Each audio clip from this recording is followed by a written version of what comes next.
Hello and welcome to this video. Today I'm going to make some custom crochet hooks. And these I'm just going to make very simply. I picked up some crochet hooks from the dollar store, stripped them of their handles, and I'm just using some Sculpey medium. Now the reason why I'm saying I stripped them of their handles, as you can see I actually have one laying there, is because all of the other ones had a colored layer on top, and I didn't know how that would react in the oven, but they were about the same price, so I decided to go with these, and all you need to do is carefully with an X-Acto knife just cut off the handles, at least with this type. There might be others that are just like sealed and better or have a different base that you cannot pull the hook out of so easily, but this one came out super easily. And at least I also know that I have the right sizes for what I need. Since I'm mainly doing like any kind of amigurumi crochet and rarely doing some kind of other crochet like hand warmers or shawls or something like that, I mostly need like the 2s and 3s and 2.5s. So those are the hooks that I made sure that I have in the set. Another thing is with most hooks, I tend to grab my hooks very far in the front, so that I can actually, especially with amigurumi, I can actually touch the hook tip, so I have a better feeling for finding loops. I know many people crochet very differently, but that's just how I crochet, especially when I'm doing any kind of like amigurumi animals or other kind of crochet plush things. So I'm making sure that the handles will fit for that and that I have an ideal grip on them, which is why I'm constantly making sure that they would fit for my fingers and that I can hold them very comfortably and nicely. I honestly have not really planned out any of the designs. I just went with whatever came to mind and what I thought would look fun and be not too much in the way while I'm crocheting. That's the most important part. So I started out with that foxtail because, as most of you could have guessed, I really love foxes. And now I'm working on a like gemstone kind of wand kind of crochet hook. Basically, like how these went, I had them laying around for a couple days and then I worked on one and then the next one and then I got the idea for the next one, and yeah, this project definitely took me a little while. Also, a little tip when you want to try to do anything like this yourself, make sure that you use some bake and bond on the crochet hooks. I didn't really have any problems with air bubbles, but it's really hard to work them out. For me, luckily, the hooks turned out very well, no cracks, no anything. But just to make sure that the clay bonds better to the metal and all that, it's really the best thing to use bake and bond. Actually, my bottle was empty at the time, so I had to buy a new one, but that's why I didn't use them, and I just hoped it worked. But luckily, it did. So as you can see, the second design was the one with the swirl like wood design, and for the third one I just thought of a simple unicorn horn design. I just saw one of those like paint brushes that have like the unicorn swirl handle laying on my desk, and I thought, why not try to make a crochet hook out of that with maybe a little bit of a different color choice. So that's what I want for. And again, most of these designs are very simple and I made sure that they're comfortable with the hand. This one isn't too bulky either, although it definitely adds a little bit, but I'm sure that depending on what you need grip-wise, like I like usually having a bit of a thinner hook shape. So these I try to keep thin, although they now are pretty bulky, but they're not too bulky. But I know that many people like to have like thicker grips so that they can grip it more easily, because also depending on if you have problems with your joints in your hand or something when you're crocheting, some people just find it really comfortable to use very thick grips. So customizing the handles yourself definitely is also a great help for that too, and you don't really necessarily need to go with any fancy designs. You could just slap on some clay and work it around a bit to make a handle. Maybe if you don't like the feeling of the clay, you could probably also get some 2-part kneadable silicone and just make your handles out of that, since that works the same. Or you could probably also easily use epoxy if you don't want to bake your designs and you just want to make sure it's sturdy. The only thing I was really worried about in the beginning is I knew that I wanted to paint them and I needed to seal them. And I was just worried that it would be a bit uncomfortable in the hand to just touch the varnish. But so far I've actually used them multiple times and I never had any issues with that. But that is something that you need to know, because the varnish I used was shiny, and then I put like a thin coat of matte varnish on top just to have a little bit of the grip back. But if you want something matte, I'm sure you can actually get some matte spray varnish or something like that that has the grip. I think there's even some textured spray paints out there for like grip handle parts, if I remember correctly. I think I saw that once or twice in some YouTube videos. Maybe you could even get your hands on those and just use those. And I'm sure there's many different ways of getting different textures too. And if you don't paint the hooks, the clay, you can really easily texture it just to make it not as slippery. But again, all depends on your technique, how you hold the hook, and the hand feel you like. Also, this hook design I decided to go very simply with like a tree branch, or I guess a tree trunk, with a little hole where a branch was stuck. And I just really like the flow designs of these kinds of things, and I love the colors, so I thought I'd just keep it simple and sculpt them. And I actually really like to sculpt kind of tree trunks. I always really love to when I have to sculpt them for my dioramas and stuff. And the tool I'm using is basically just a really cheap silicone shaper. I have used others like this for resin work before. They're excellent for that, and I have a whole bunch of them, and I just like the tip and the rigidity of it, so I can easily indent things and just smooth things out and all that with this. And it really helped just getting everything in the right shape, and actually help with blending out certain things too. So you can see for this design I actually am adding some leaves, and for this one I'm fraying out the edges of it. I'm going with kind of like a rose leaf shape design. So I'm actually using the shaper tool to shape the edges and actually blend them in also. And then I'm just going with some very randomly placed vines. I just literally let the clay hang and just pushed it down wherever it wanted to fall. And then I textured this a bit in the same wood-like design texture that I used for the tree branch. And I added some thorns and a little rose on top.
You can see all of them when I finish baking. Now there's one more that I didn't show, and that was the paw print, and that is because my camera ran out of battery and I didn't have a charged battery.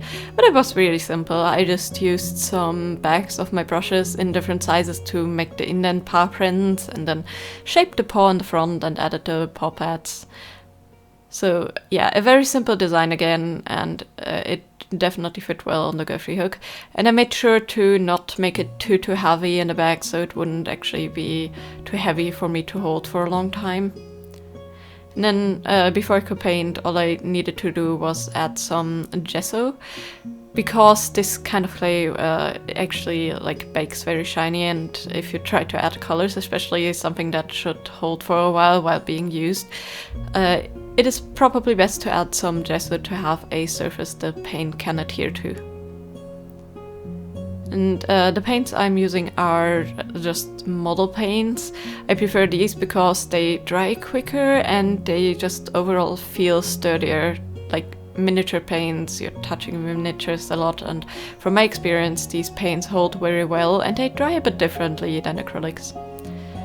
Then I'm just painting all of them in their respective colors. For example, here the little foxtail gets an orange to brown gradient with a white tail tip.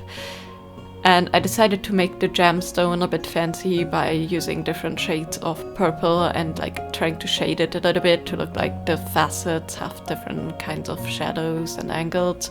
And I'm later on also going to apply a very thin coat of silver paint just to make it shine a bit more.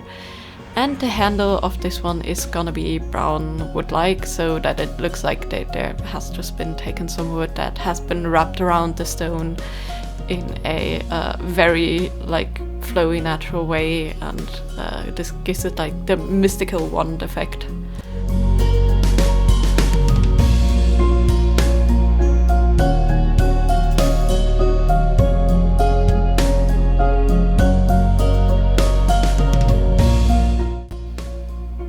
As for the unicorn horn, I decided to paint each side differently, so I went with different shades of blues and purples, and I just went over it very roughly the first time just to make sure I fill in all the gaps, and then I just fix it up afterwards again just to make sure that the lines are a bit sharper and more defined in between them, so I don't have any smudges of the paints anywhere.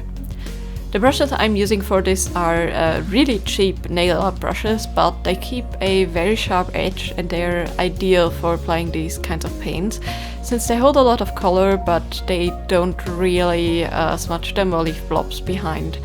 I really like them, they're super easy to work with, and they're definitely easy to get and very cheap to get. I got like a 20 pack for $10 on eBay from a seller.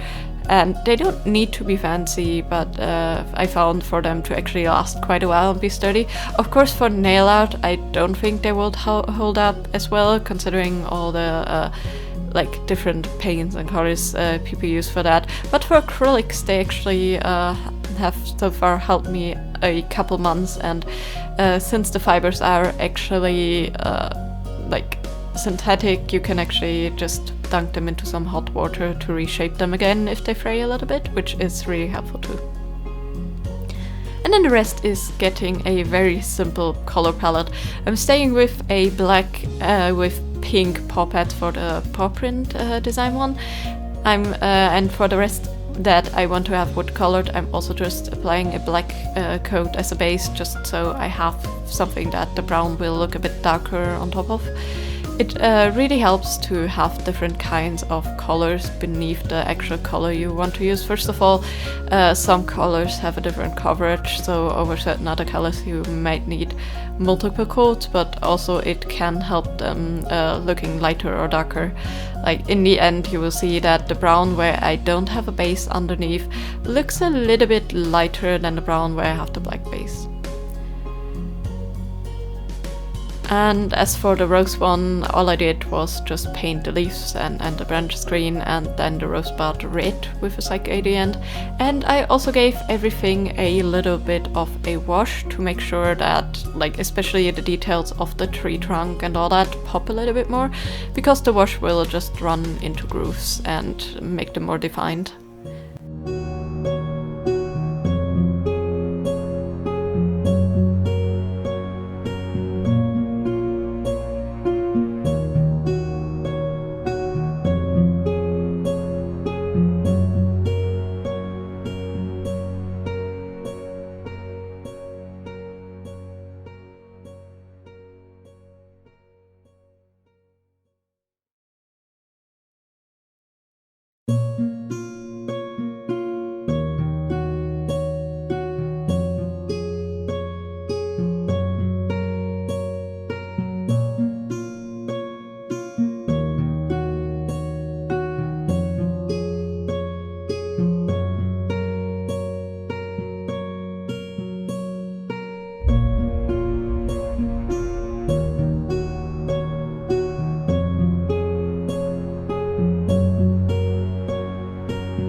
of course, the final step before I finish is varnishing. I'm just using some acrylic high gloss varnish, and then I'm going to apply a layer of matte acrylic varnish just to give it a bit more of a like matte grippy feel. And here are the finished crochet hooks. I'm honestly super happy with how they turned out. They look really lovely, and actually the hand feel is really not bad. Some of the shapes are definitely looking a bit different than others, but that's because every single one I just held my hand against and I just shaped them how they are comfortable. But so far I didn't have any issues. I didn't try the larger hooks out, only the 2.5 and the 3.1, but both of them worked really great. And I'm super happy with them. They definitely help me get less hand cramps since they have the shape that makes it more comfortable for me to work with, and I don't constantly slip with my fingers while I'm trying to hold the hooks. And overall the designs are just very lovely and they turned out really well, and I'm super happy how easy it was to actually apply the handles onto these. And so far the paint job has been on there pretty sturdily. I didn't have any paint chips there, and of course the handles hold pretty well. There was no issue with any cracks or breaking.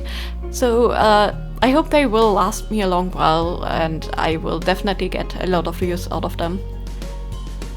Originally this idea came because I saw many people do this with diamond painting tools, just having a custom diamond painting tool that makes it easier for people to hold the tool, because most of them are the like thin pink plastic sticks that are just really uncomfortable to hold sometimes. I even bought myself a different handle set with different shapes just to make it a bit easier to work for longer times. And the ones that usually come in the kit, they feel really light, so you cannot sometimes get the right pressure or the right grip that you need on them, I found. But from that I thought, why not try this with crochet hooks, because as I said, I have a problem with my hands slipping forward a bit, and I like to hold the front of the hook, which means I would constantly be gripping the pure metal part, and it would like indent into my finger, and it would make my fingertip hurt after crocheting for a couple hours, which yeah, those who love crocheting will know that. Especially sometimes when you're in the flow of making an amigurumi or something, you just can't stop and you're sitting there crocheting for like 3 to 5 hours or something in a row, which if your finger hurts you cannot really do that. So I hope I can with these. So yes, again, I'm super happy with this, and I hope you all got inspired by this. Maybe you also have problems with your crochet hooks or something else that you constantly use for crafting, like maybe your sculpting tools need an upgraded handle or something when you hold them, or as I said, your diamond painting tools. It's definitely a pretty simple project to just make the handle, and then you can add whichever design you want, or you can just paint something on if you want to keep it simple, or just leave it very plain. And if it helps people to just be able to do their crafts a bit longer, or do their crafts at all, because I know some people have problem with gripping at all, then I think it's a very neat idea to try this out, and I think it may also be a neat gift to a friend. Maybe not changing the handle, but depending on the tool, maybe even just changing out the top and adding an accessory or something that they can have on their crochet hook or something like that. I hope you all enjoyed this video, and leave a comment down below with which design is your favorite and which designs would you choose, and maybe which tools would you want to add handles to that you're constantly using. Anyways, hope you have a great day. Bye bye!